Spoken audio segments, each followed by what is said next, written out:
Hello everyone, my name is Prabhleen Kaur and this video is an extension for Project R1.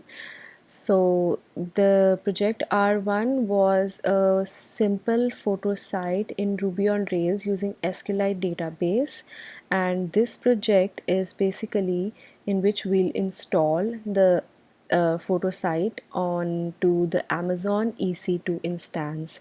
So Amazon EC2 instance is a Amazon Web Service where we can spin up the instances and then run any service or process on that particular instance.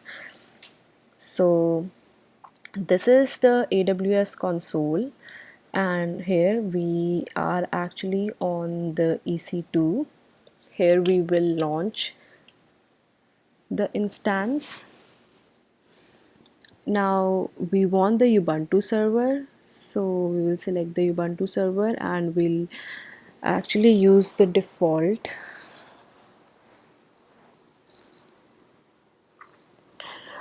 Okay, so this is an important part to configure the security group. So what this basically is, this is important because our Rails application runs on port 3000 and we need that port to be open to be accessed from the outside. So we'll add a port range and oh sorry, not the description, the IP. So this actually allows anyone to access the port 3000. So we will launch this. So we have to create a new key pair.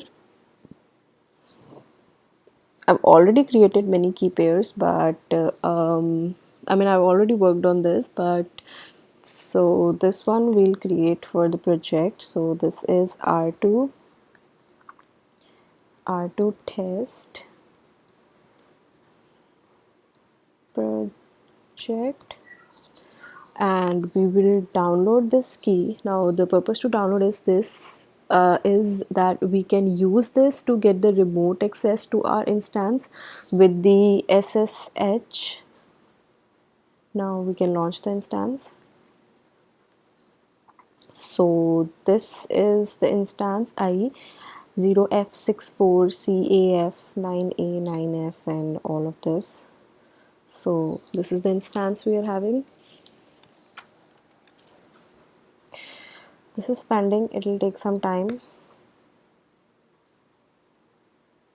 Okay, it's running.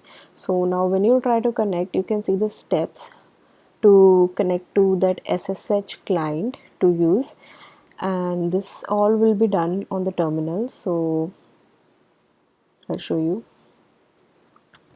Firstly, we downloaded that in the download folder. Then in download folder, let us check if it is there. It was R2. Yes.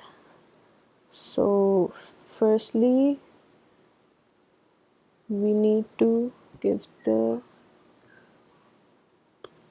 permissions, and then this one is okay. I'll explain to you.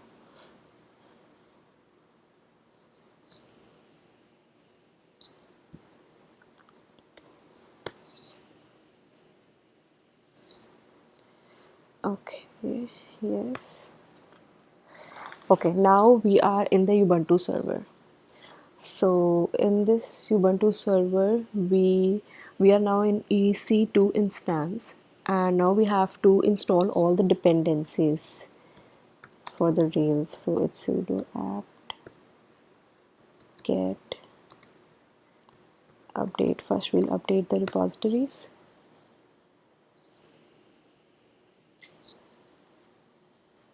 Okay, it's done.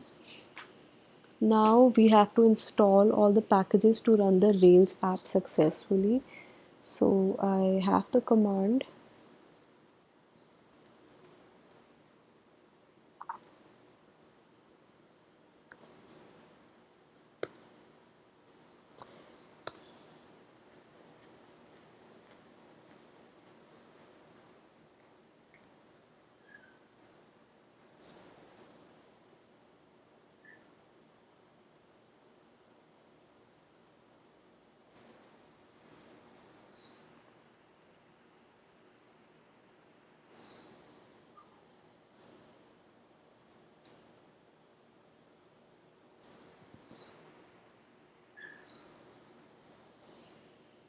Okay, so this is installing all the packages, unpacking it, and it might take some time.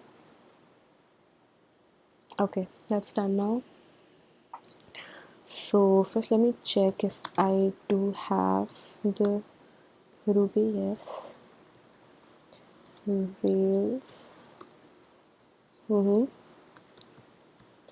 Bundler. Okay, so it's nothing in the bundler, so I need to exit this. Okay, so now what I have to do is I have to copy the source file to the remote server. Source file is basically our a photo site zip file, and we will do this using scp command because that is the one which actually let us copy.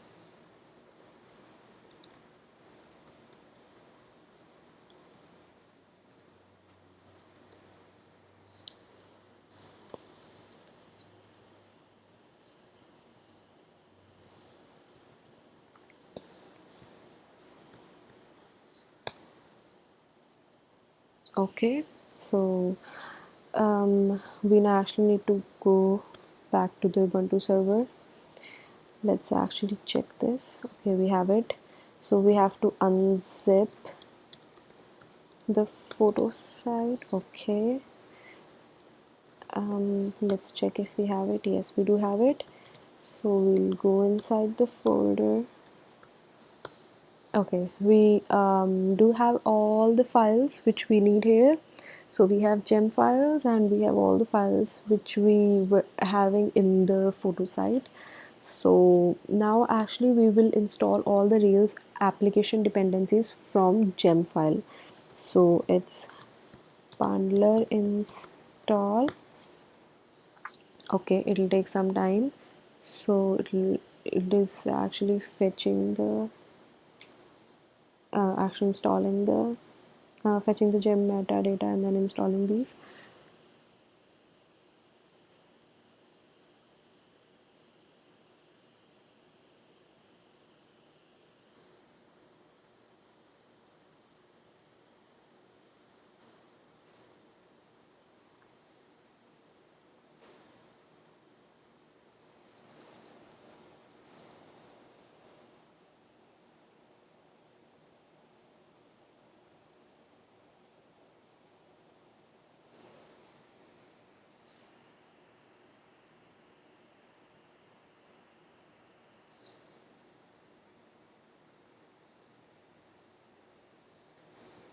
Okay, that is done. Now we actually have to start the Rails app. So the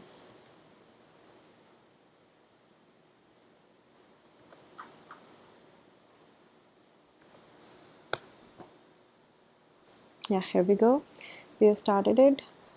Okay, so this is actually the public DNS. That is the server which we'll be using, and this is the URL for that.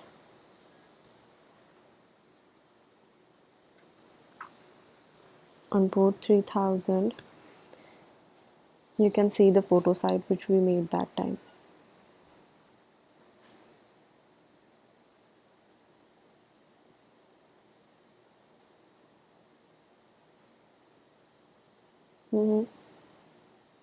So we are using this public DNS with port 3000 to see the photo site which we created. Now, what is the drawback of using this public DNS? So the negative point of using this public DNS is, firstly, it is not human friendly. So there's a long randomly generated this address to remember. You can see this address, and secondly, this address actually is generated dynamically and it changes every time you reboot. So if you will reboot it, this address will change, and in that case you would have to change it on the terminal and do the things. So that is the drawback of using this. So there is something called elastic IPs. So here it is. The elastic IPs are the fixed IPv4 address we can generate and associate with our instance. These are user friendly and it doesn't change whenever we reboot. So if we need to actually start this elastic IP, we allocate a new address, allocate. So this is the one address which is being created. So what we have to do is we have to associate an address for this. Okay, so this is the one which is mine because this is running and the rest are stop. And this, so we'll associate this, close. Now if we actually search the photo site with this, yeah, it works the same way. We can see, oh, sorry about that.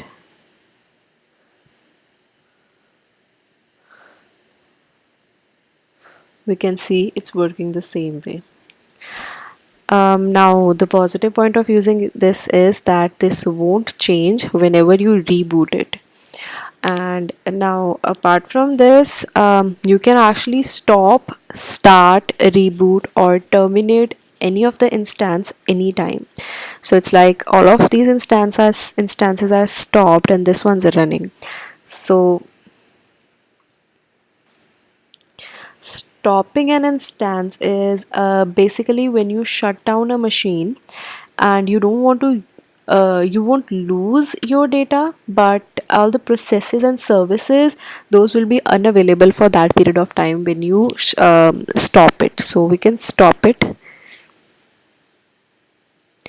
So you won't use the data, but you won't be able to use the site since the machine is down. So it'll take some time to stop it, and in that case you guys can see whole of your um, activities over there on the terminal. It's still stopping. Okay, let me remember this. F-O-F-O-F.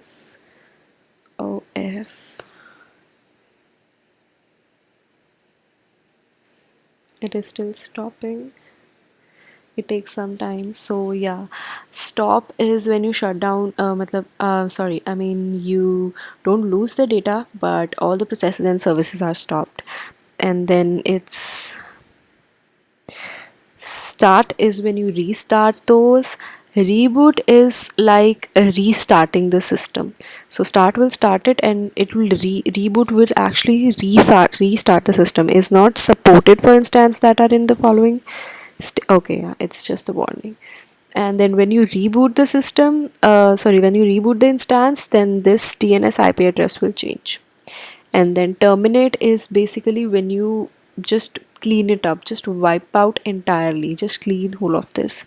So our instance is stopped. If we need to start it again,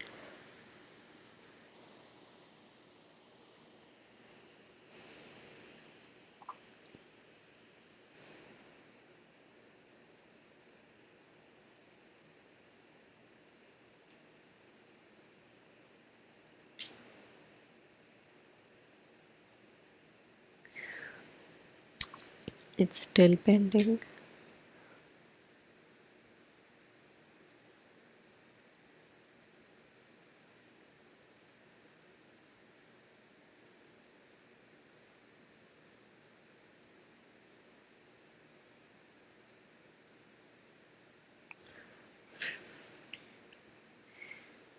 Okay, so why I was doing this is to show you guys that look at this address, it's 52, 89, 221 and 191, whereas the one which we used was 52, 88, 166 and 124.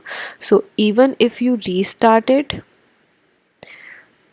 then also it will change the public DNS address. So in that case, that is what I was saying, that this is not user friendly and it's not reliable. So that is why we actually created the elastic IP, because it remains the same every time.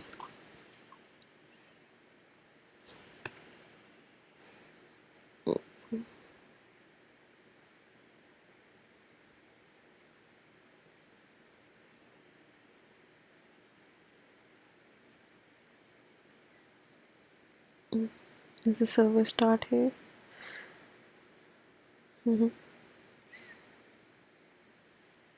It's initializing, so it'll take some time.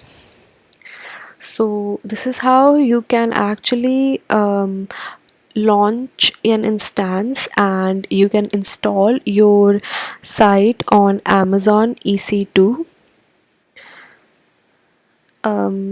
Thank you for watching, and I hope the steps were clear and fine. I'm just waiting for this to initialize because it's taking some time.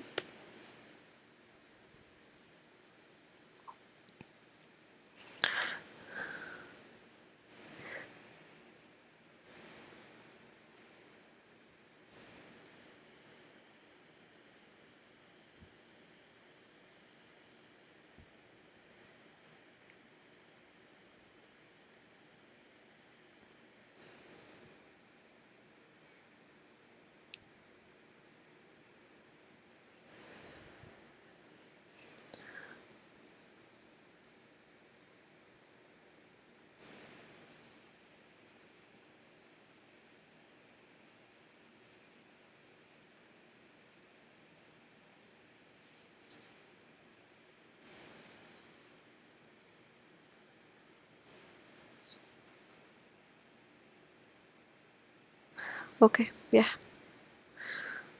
this has initialized. So if I open this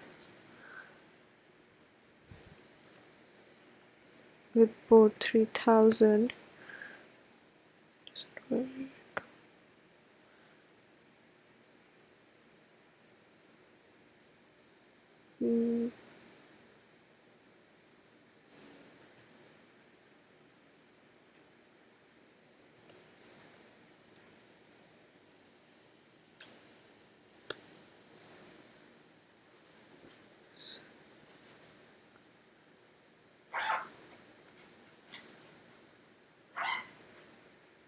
okay, yeah, but need to check. But this is the way we actually create the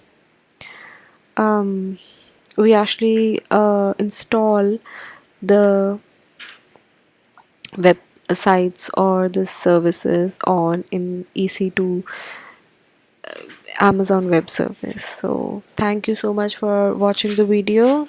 I hope you guys like it. Have a great day ahead. Thank you.